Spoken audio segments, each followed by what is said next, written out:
बिस्मिल्लाहिर्रहमानिर्रहीम। अस्सलाम वालेकुम। कुकिंग विद मोनी के साथ मैं हूं मोनी अरशद। अल्लाह ताला आप सबका हामी और नासिर हो। रमज़ान के मुबारक महीने में जब चिकन, गोश्त और पकोड़े समोसे खाकर तंग आ जाएं तो सहरी और अफ्तारी के लिए मज़ेदार से भिंडी का सालन तैयार कीजिए। एक कढ़ाई को चूल्हे पर रखें, उसमें कुकिंग ऑयल डाल लें, तकरीबन 2 टेबल स्पून, और उसको गर्म कर लें। 1 किलो भिंडी ली और उसको अच्छी तरह धोया और कटिंग कर लिया। अगर भिंडी लंबी है तो इसके सेंटर में से 2 टुकड़े कर लें, नहीं तो इसका एक ही पीस रहने दें। गरम कुकिंग ऑयल में भिंडी को डालें और मुसलसल चम्मच हिलाते रहें।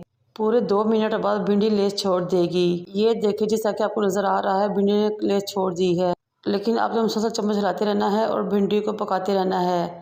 तकरीबन 8 मिनट फ्राई करने के बाद भिंडी की लेस ख़त्म हो जाएगी और बिल्कुल ज़बरदस्त तरीके से वो फ्राई हो जाएगी। ये देखिए, मैं आपको दिखाती हूँ कि माशाल्लाह इसकी लेस कैसे ख़त्म हो गई है। जब हम भिंडी की लेस ख़त्म करते हैं तो इसी दौरान भिंडी 80% तक कुक हो जाती है। आप सबसे रिक्वेस्ट है कि मेरे चैनल को लाइक करें, शेयर करें, सब्सक्राइब करें और बेल आइकन को टच करें ताकि मेरी तमाम वीडियो आप तक पहुंच सकें। जब भिंडी की लेस ख़त्म हो जाए तो आपने 4 से 5 हरी मिर्चें बरीक बरीक काटनी है और इसमें शामिल कर देनी है। अब हरी मिर्ची को भी भिंडी के साथ 1 मिनट तक फ्राई करेंगे और फिर भिंडी और हरी मिर्च को अलग प्लेट में निकाल लेंगे। फिर उसी बर्तन में थोड़ा सा कुकिंग ऑयल मज़ीद शामिल करेंगे और 2 दरमियाने साइज़ के प्याज डालेंगे और 1 मिनट तक पकाएंगे। हमने प्याज को ना तो बहुत ज़्यादा नरम करना है और ना ही कोई कलर देना है। अगर हमने प्याज को ज़्यादा देर तक पकाया तो वो अजीब सा नरम हो जाएगा और हमारी भिंडी का सालन बहुत ही अजीब बनेगा और सारा टेस्ट इसका ख़राब हो जाएगा। तकरीबन 1 मिनट तक पकाने के बाद हमने 3 से 4 टमाटर लिए, उनको बरीक बरीक काट लिया और इसमें शामिल कर लिया। फिर अपनी भिंडी को बहुत खट्टी और चटपटी बनाने के लिए मैंने 3 नींबू का रस लिया, वो भी इसमें शामिल कर लिया। 1.5 टीस्पून नमक शामिल किया। 1/4 टीस्पून हल्दी पाउडर शामिल किया मैंने इसमें। 1 टीस्पून मैंने इसमें चिली फ्लेक्स शामिल किए। मैंने फिर इसमें 1 टीस्पून धनिया पाउडर शामिल किया और 1/2 टीस्पून जीरा शामिल किया।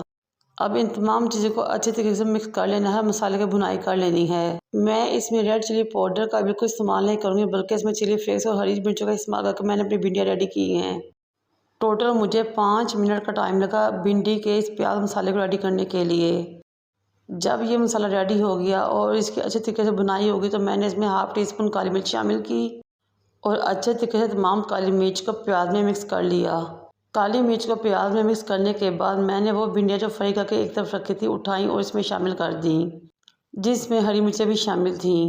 भिंडियों को इस मसाले में शामिल करके अच्छे तरीके से मिक्स करना है और मिक्स करने के बाद इसको 2 से 3 मिनट के लिए पकाना है और कवर करके दम दे देना है ताकि तमाम प्याज, भिंडियाँ और मसाला आपस में रच बस जाए और एक उनका बहुत ज़बरदस्त अरोमा, टेस्ट और खुशबू निकल के बाहर आए।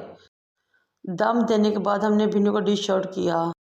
ये लीजिए जनाब, बहुत ही चटपटी, खट्टी और मज़ेदार भिंडियाँ रेडी हो चुकी हैं। सहरी में पराठे के साथ खाएं या इफ्तारी में रोटी के साथ, हर तरीके से लुत्फ़ आएगा। मुझे और मेरे वालिदैन को दुआ में याद रखें। अल्लाह हाफिज़।